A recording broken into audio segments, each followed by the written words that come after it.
All right, please.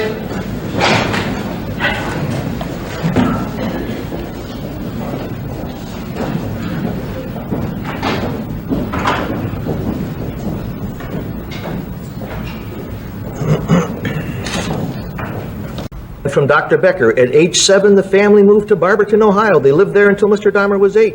Age 8, Mr. Dahmer recalls making some good neighborhood friends. Called, and this went on in later years. This isn't a man that's lived, been abused and kicked and knocked around, and you say, oh, we see what happened. He lived on a plot of land for his sexual satisfaction. His sexual satisfaction killed Stephen Hicks. I don't know Stephen Hicks, I never did have, but to cooperate. But to cooperate. Don't get fooled by, oh, he wanted to do this. Sure. He wants you in a situation with what he was. And take him on. Every one of them said, my God, give me a chance for my life. Of course, I'd rather let him have his knife, and I'll confront him barehanded and fight for my life. Foul and decent, vicious act to drug him first. So a man didn't even have a chance to reach out, to grasp for life, to reach out. That was no favor. Don't kill me by drugging me. My God, come at me with a knife or a gun. I'll fight for my life, but don't drug me. That's what he did. And then for 3 minutes, 5 minutes, Dr. Palermo said, for 5 minutes it takes to strangle the life out of a man. 5 minutes. Want to do that? Shall we tick it off? How long it takes to strangle a man to death? Try it in the jury room. Try it for 5 minutes. And everybody says he, except for Wallstrom, knew what he was doing, in touch with reality. Knew it was wrong. Knew it was wrong. Don't kill me with a drug, please. Give me a chance. Take a knife in each hand. Take a gun in each hand, but don't drug me before you kill me. That's no favor to me. That's no favor. Don't kid yourself. Told the police initially with David Thomas, his initial statement to the police was, I wasn't drawn to him. I wasn't sexually drawn to him. But I was afraid when he woke up he'd be angry. Quote, he'd be, quote, pissed off. So I killed him. Later on, he changes his testimony. He said, no, he had sex with him. That's what he told the police. He'd be pissed off. And the second person, Raymond Smith.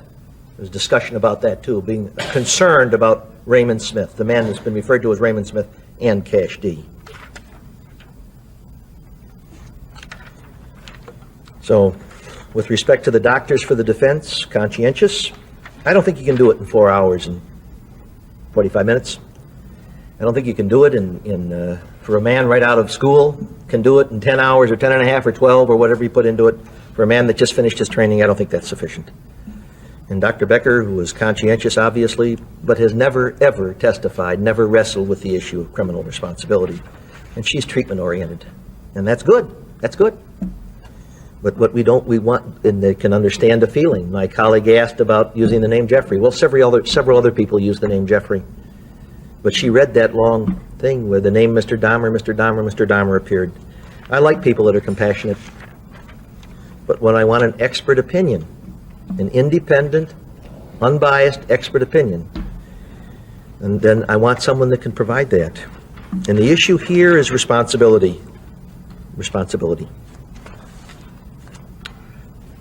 Let's shift into the doctors. Dr. George Palermo, experienced, tremendously experienced man. He talked about his experience in Europe as an experience here in Italy. Talked about his first experience when he was at a hospital in Colorado. Apparently some man that spoke only Italian got involved in a slaying of some type, some incident where there was a court procedure. And at first you thought that somehow he as a resident got involved in this court proceeding. As testifying, he said, oh no, and I asked him, oh no, I wasn't, I was just in my training. He didn't testify on that, but he assisted in it. You heard of bum-rapped, thinking that this is something out of mental illness. Don't bum-rap the mentally ill by finding that this man is mentally ill. As Dr. Palermo said, yes, he got problems. No one is saying he doesn't have problems. I'm not standing up here saying he's a healthy on him and killed to satisfy them. That's why we're here.